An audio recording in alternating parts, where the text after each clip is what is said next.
В самом Сухуме важнейшие события для десятков тысяч российских пенсионеров. Там открылось представительство банка ПСБ. Теперь не нужно переезжать через границу для оформления документов и операций по банковским картам. Все будут делать в новом отделении. Такое же представительство открылось и в Цхинвале. Это уже Южная Осетия. Мэри Баден все расскажет. Чтобы выполнить простые банковские операции, получить пенсию, другие выплаты, раньше нужно было пересекать границу Абхазии. Теперь все гораздо проще. В республике открыли представительство ПСБ.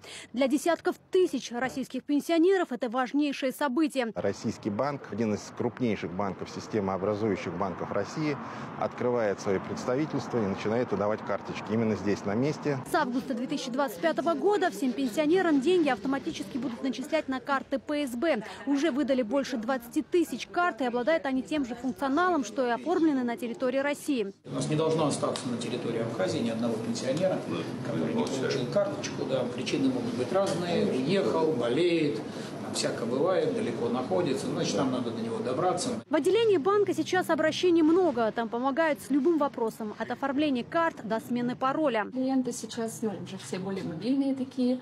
Вот, помогаем устанавливать приложение. Все вопросы связаны с картой обслуживания, перевыпуск.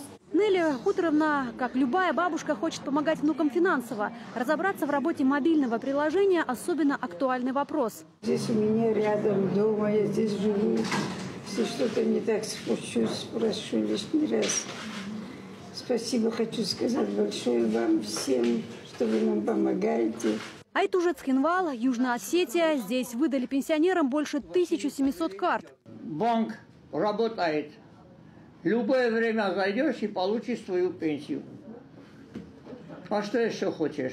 Расплачиваться в магазине, получать социальные выплаты, переводить, снимать полученные кэшбэки. Всем гражданам России доступны любой спектр услуг. Южная Осетия продолжает принимать обращения тех, кто не успел оформить карту. Всякое в жизни может случиться. Кто-то может карточку потерять, она может испортиться, еще разные обстоятельства.